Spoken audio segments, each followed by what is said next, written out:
Nossa conversa agora é com o deputado Anísio Maia, deputado estadual do PT da Paraíba. Deputado, eu vou puxar essa conversa por uma história que talvez pouca gente, os mais novos, os que acompanham você na Assembleia Legislativa, talvez não conheçam. A sua inserção, a sua militância na época da ditadura militar em movimentos que combatiam a ditadura. Como foi esse tempo? O que é que você viu? O que é que você testemunhou? E que lições tirou que hoje servem para o combate político e parlamentar? Eu comecei a fazer política muito cedo, 1968, plena efervescência da luta pela liberdade democrática contra a ditadura. Estudante nessa época? Era estudante na época, apenas 14 anos, mas me envolvi rapidamente, me apaixonei pelo aquele movimento. E naturalmente evoluí até o momento que a ditadura militar se estabeleceu de forma muito assim, dura, e não permitiu mais manifestação, não permitiu mais nada, começou a prender um monte de gente. Aí eu entrei na clandestinidade, eu comecei a militar num partido clandestino. Qual era o partido? Partido Comunista Revolucionário, que não existe. PCR, né? É. E aqui em João Pessoa? Eu fundei o PCR aqui na Paraíba. Fizemos várias ações, panfletagem, vários companheiros nossos foram presos, vi companheiro morrer, vi companheiro que eu convivia diariamente ser trucidado pela ditadura militar. Quem você viu morrer? Manuel Lisboa de Moura. Vi não, acompanhei, né? Não podia ter visto, acompanhei tudo. Foi em Recife? Em Recife. Manuel Lisboa de Moura foi preso comigo. Eu estava com ele quando ele foi preso. Você conseguiu escapar da prisão? Eu consegui escapar porque era um peixe pequeno. Quando eles foram em cima de Manuel Lisboa? Manuel, minha sorte, né? Mas eu fui preso várias vezes. Mas aí, em que lugar no Recife? Numa praça? Praça da Jaqueira. Eu, depois de muito tempo, foi que eu vi isso, que eu estava lá em Pernambuco, fui uma das outras vezes que fui interrogado, nesse monte de vezes que eu fui interrogado pela polícia, processado. Eu tenho 8 processos na Justiça Militar, nenhuma por roubo, viu? Tudo por resistência à ditadura. É lá que me mostraram uma foto. Você conhece o Manuel Lisboa de Moura? Depois ou antes da prisão? Eu já estudava na Universidade Rural de Pernambuco. Antes da morte e prisão dele, da prisão e morte dele? Depois da prisão e morte. Você conheceu, você era eu nunca vi Manuel Lisboa de Moura. Aí me mostraram uma foto. Eu, na Praça da Jaqueira, com Manuel Lisboa de Moura, naquele dia que ele foi preso. Tinha já documentado? Tudo. Eu fiquei frio assim. Isso é uma coisa histórica, né? Eu saber que eu fui a última pessoa que vi Manuel Lisboa de Moura. Quem era Manuel Lisboa? Manuel Lisboa de Moura era um idealista, um revolucionário, inclusive uma pessoa, o trato pessoal excelente, gostava de música. Ele... Era músico ou não? Não, ele gostava de música. Toda vez que a gente se encontrava com ele estava lendo estava reproduzindo uma música. Um cara de boa praça. Aquela imagem do revolucionário com ele nem funcionava. Ele era um cara, sim, uma pessoa comum. Do PCR também? Do PCR, ele era o dirigente do PCR. O que aconteceu depois da prisão dele? Não, ele foi morto sob torturas. Ele foi morto. Desapareceram com o corpo dele? Não, o corpo dele foi entregue depois à família, depois de muito tempo. Ele morreu sendo torturado 15 dias sem parar. O corpo dele, inclusive as suas pernas, foram queimadas de vela. Mas ele, num momento sequer, não falou nada. Qual era o sentimento de quem estava com Manuel Lisboa naquela Praça das Jaqueiras, em Recife, quando soube da prisão e soube da morte dele, de toda a tortura? Não, o sentimento que a gente sente é que a gente conviveu de uma forma, digamos assim, global, com tudo aquilo que aconteceu no Brasil. Mas naqueles 15 dias da prisão e da morte, pavor, pânico... Oh, meu Deus, aí é terrível. Olha, primeiro, Manuel Lisboa foi preso. Naquele tempo, quando um companheiro era preso, a gente tinha que mudar tudo. Eu estava no que a gente chamava de aparelho, imediatamente tive que sair. Todo mundo tinha que sair. Que era aparelho? Era uma casa pequena? Era uma casa onde a gente ficava escondido, chamava-se aparelho. Juntos? Não, cada um ficava na sua, porque não podia se comunicar. Eu não conhecia o nome dos companheiros, a gente conhecia por codinome, né? Qual era o codinome de Manuel Lisboa? Galego. E o seu? Lula. Coincidência, né? Ninguém nem sabia que existia Lula, meu nome era Lula. Então depois da prisão, aqueles 15 dias, pânico total. Meu nome era Luiz Buarque da Silva, tinha documento e tudo. Falsificado. Falsificado. Eu queria saber, ainda hoje eu tenho vontade de saber quem é Luiz Buarque da Silva. Até para agradecer, porque ele me emprestou esse documento e eu escapei graças a ele. Agora, era um sentimento terrível. Então, aí começava a vir as notícias de gente que já foi torturado, gente que já foi morto. É um pavor. Você continuou no Recife depois da morte dele? Não, eu tive que fugir para outro estado. Qual estado? Eu fui para Alagoas. Passei um tempo lá. Isso mudava Sem tudo. estudar? Sem estudar. Sem estudar. E como é que se virava, deputado? Não, olha, eu passei 6 meses comendo. Olha só. tinha direito a um almoço no sábado e no domingo. E na semana, o meu almoço era 1 litro de leite Silp, me lembro do nome, nem existe mais, com um ovo. Olha só. Porque eu não podia me comunicar com a minha família. Os telefones eram grampeados, tudo. Minha casa era cercada, vigiada, como todo mundo. Depois de 6 meses, eu fui autorizado a me comunicar com a minha família. Autorizado pelo partido? Pelo partido. Tinha as condições, agora pode. Quais eram as orientações? Não se comunicar sob hipótese nenhuma com ninguém que seja da sua vida particular. Mas depois da autorização, quais eram os critérios para haver essa comunicação? Um companheiro nosso, que era muito amigo e da nossa confiança, foi lá na casa da minha mãe, para não despertar, companheiro do bairro. Então foi lá e para mim foi a coisa mais emocionante. Depois de 6 meses, eu recebi uma malinha com as roupas e tudo aquilo que eu gostava, coisa de mãe. Uma lata de doce, leite moça e 4 pacotes de biscoito Eiffel. As coisas que eu mais gostava que minha mãe fazia feira me trazia. Aquilo me deu uma emoção, uma coisa assim. Você vê o que é mãe, é um presente de mãe e um pacotinho de dinheiro. Para ajudar? Para ajudar, uns 2 salários mínimos dentro da mala. Quando um presente desse chega, deputado, e as lembranças vêm, numa hora daquela dava vontade de desistir? Todo dia dava vontade de desistir. Dava uma tristeza, uma vontade, mas não podia. Porque se eu voltasse a me empreender, eu não ia conseguir resistir, eu ia falar o nome de um bocado de gente. Eu tinha que me esconder para não ser um delator. Foi minha sorte. E durou até quando isso? Passei 2 anos, depois fui processado, absolvido por falta de prova. Então voltei, fiz vestibular e fui para a Universidade Rural. Cheguei lá, passei logo no primeiro vestibular, eu adorava veterinária, meu sonho era fazer veterinária. Cheguei lá, quando fui me matricular, tinha um coronel do exército me esperando. O senhor não pode se matricular, a não ser que tenha uma conversa comigo. Era assim naquele tempo, né? Aí eu depois não. Me chamou lá tinha uma sala da segurança, né? Que eles vigiavam todos os estudantes. Dentro da universidade? Seu Anísio, você veio estudar ou fazer agitação? Eu disse, não, eu vim estudar. Claro que eu vim estudar. Mentira, né? Quando eu ia dizer para ele. Isso era a década de 70? Não, isso era 72 já. 70, eu fui vestibular em... Não, 74. Eu fui vestibular em 75. E lá fez o curso? 75. Lá fez o curso? Fiz o curso. Só que, quando foi, com 6 meses, eu já estava comandando a primeira greve dos estudantes da Universidade Rural. Fechamos a universidade, uma greve geral. Contra o quê? A gente queria curso de verão. Porque lá tem uma prática que no verão, as pessoas que estavam com o curso atrasado, podiam, nas férias, fazer 2 ou 3 cadeiras para adiantar o curso. Eu não precisava, porque eu sempre passava todo ano.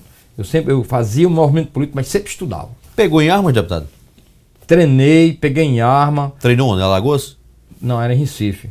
Fui, inclusive, para a Zona Canavieira, participei de toda aquela história. Aí, graças a Deus, nunca precisei de usar. Qual era o plano na época? O plano é que nós íamos fazer o povo organizado, que a gente ia fazer uma grande revolução no Brasil, que ia expulsar os militares do poder e ia implantar um regime socialista. Isso a gente acreditava. E que ia combater no tiro? Não, não era só no tiro, era no tiro e nas ideias. Nós distribuímos panfletos, nós tínhamos jornais, a gente fazia reunião, a gente mobilizava para fazer greve. Agora, era armado porque a gente precisava, a gente não podia ser preso. Defesa. Agora você pergunta o que ficou naquele tempo. O exemplo de Manuel Lisboa de Moura. Um político que fazia tudo aquilo por ideias. Coisa rara no Brasil hoje, né? Aquilo é a minha maior exemplo, é Manuel Lisboa de Moura, um político que dedicou a vida pelo povo brasileiro, até a sua própria vida ele entregou. Quando faz uma revista esse passado, em que essas experiências todas se aplicam hoje no mandato, no combate político, nas lutas partidárias? Eu procuro seguir esse exemplo. Nós temos que lutar por ideias. A política não pode ser um comércio. A gente tem, inclusive, que se sacrificar. Lógico, não mais a vida, que hoje estamos numa democracia. Mas esse exemplo, eu todo dia penso. Existiu gente no Brasil que não pensou nos seus interesses pessoais e lutou pelo país. Aí todo mundo discorda a ideia, se é certa ou não, mas tinham ideias de verdade, não procuravam interesses particulares. Essa é a grande lição. Deputado, muitos desses que lutaram ferozmente contra a ditadura chegaram ao poder pelo seu partido, o PT. E o que se vê recentemente não combina muito com aqueles ideais de 30, 40 anos atrás. Onde se errou, deputado? Olha, quando se fala muitos, em relação ao PT não são, porque o PT tem 1.200.000 filiados. Se você juntar esse povo tudinho, dá uns 20 ou 30. Muitos dos líderes, né? Agora, dos líderes foram muitos. Na verdade, é uma grande decepção. Uma grande decepção. Eu, inclusive, há muito tempo que venho criticando essas práticas no partido. Várias e várias oportunidades, eu sempre fui um crítico e não admito e não aceito. Acho que o PT, inclusive, tem que fazer uma autocrítica para retomar sua caminhada. Não concordo com essa história do PT fazer um congresso que não muda nada. Eu acho que nós temos que admitir os erros para poder partir para frente. Qual o maior erro, na sua opinião? O maior erro foi você misturar comércio com política. Admitir esse relacionamento com os empresários. Falhar, no caso da Petrobras, deixar aqueles 3 ou 4 bandidos roubar aquilo que roubaram. Estou falando bandido porque aquele povo que roubou aqueles milhões era um funcionário de carreira da Petrobras. Utilizaram dos políticos para roubar. Porque acho que ninguém sabia que... Mas devolveram boa parte não, aos devolveram políticos. Porque e aos partidos, né? Mas veja só, aquele dinheiro eles não roubaram para os partidos nem para o partido, roubaram para eles. Quer dizer, para os partidos eles faziam um joguinho, 1 milhão aqui, 2 ali, aquele caixa 2 famoso, mas eles estavam roubando para eles. Então isso é um erro horrível a gente ter permitido esses bandidos crescerem com esse expediente. Então, deputado, até onde vai, na sua opinião, até que ponto esse desgaste do PT pode afetar o partido na eleição que vem? não tenha dúvida que vai afetar, vai ter consequências, nós não sabemos quando. Agora, quanto mais o PT demorar em fazer uma autocrítica, maiores as consequências. O PT tem uma tradição no Brasil muito forte, ela não se acaba assim. Nós temos milhares de militantes que trabalham por ideias. Porque tem aquele povo lá, aquele moinho lá, trabalhando em função de benefício próprio, mas pelo Brasil inteiro tem um monte de gente trabalhando, acreditando numa ideia. Então esse capital tem que ser resgatado. Os petistas que acreditam em ideias, que são a grande maioria do partido, precisam tomar o partido para si. Não deixar mais que se misture política com comércio. Isso não tem cabimento. Por isso nós defendemos o fim de financiamento privado das campanhas eleitorais. Há quem defenda também que aqui em João Pessoa, o prefeito Luciano Cartacho, a maior estrela do partido na Paraíba, por conta desse desgaste todo, deixe o PT e procure um outro abrigo. O senhor tem opinião formada sobre esse assunto? Tenho, não tenho a menor possibilidade. Conheço o prefeito Luciano Cartacho, ele nunca pensou nisso. E ele também não é vira-casaca, oportunista, que sai ao sabor dos acontecimentos, mudando de partido para partido. Ele tem uma história com o partido, até porque ele está no partido naquele lugar certo, no local dos que fazem ideias. Ele é um político que tem uma história e tem uma vida, um nome a zelar. Então não tem possibilidade dele sair do PT por causa disso, até porque ele não está atingido. Até também, Heron, o PT da Paraíba se mantém incólume nessa história toda, nós não temos nenhuma relação com tudo isso que aconteceu aí.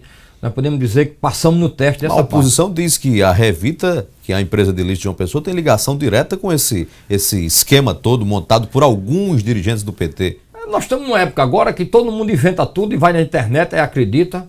Ontem eu recebi na internet uma história falando sobre o filho de Lula, que é dono do Friboi, que tem um avião de 50 milhões de reais. Agora o povo acredita em tudo que sai na internet. Infelizmente, está na hora de pensar e você introduzir um espírito crítico. Uma coisa é veicular uma notícia, outra coisa é ser verdade. São duas coisas bem diferentes. O senhor, diferente de muitos do PT e do PSB, ainda tem, não sei se é esperança, eu não sei se é torcida, que PT e PSB aqui em João Pessoa continuem juntos em 2016. O senhor busca de onde esse fôlego de esperança, deputado? Deve ser ainda da ditadura, da resistência? Eu sou acostumado a fazer política em função de ideias, do que eu mentalizo, do que eu raciocino, do que eu acho importante para o Estado evoluir, o Brasil. Então a dificuldade eu não conto. Você se lembra da dificuldade que era para a gente lançar Luciano Cartacho prefeito de João Pessoa? Até olhavam para mim e diziam, você está doido. Inclusive interna, né? É interna. Nós vencemos tudo. Então nós devemos na política ter essa capacidade de enfrentar dificuldades. Porque quando você for para a política só porque é bom, que é fácil, acabou a política. A política tem que ser a ideia enfrentando os desafios. Então, essa ideia que eu tenho, que é importante a união do PT com o PSB, que tem proposta, tem ideias, que nós devemos, inclusive, formar uma frente política de esquerda no Brasil, uma frente democrática e popular, juntar o PCdoB, o PSB, o PDT, para que também até o PT não fique só a vida toda no poder. Uma coisa parecida com o Chile, aqui em próprio, que é uma alternância dos partidos que compõem essa frente. Então, eu quero construir essa frente. Eu acho que é importante para o Brasil. Para isso, nós não podemos prescindir do PSB e do governador Ricardo Coutinho, que é uma grande liderança do Estado, assim como o prefeito Luciano Cartacho. Então, é uma ideia que eu vou lutar por ela. Unir esses dois partidos para evoluir nesse sentido. São partidos que têm lideranças que não saíram das oligarquias, não vieram de um berço de ouro, são pessoas que vieram do movimento sindical, que subiram defendendo ideias, propostas, lutando nos movimentos sociais. Então, nós temos muita coisa em comum. Então, por que separar? Porque alguém acha que um candidato A é mais bonito, é melhor? É o jogo do poder simplesmente? Vamos discutir ideias, propostas. É isso que eu digo. Ó. Tá bom deixar essa história de discutir candidato, candidato, candidato. Vamos discutir proposta, proposta, proposta. É essa a minha ideia. Deputado Anísio Maia, obrigado pela presença aqui no Portal Mais PB. Estou sempre às ordens para esse bom debate.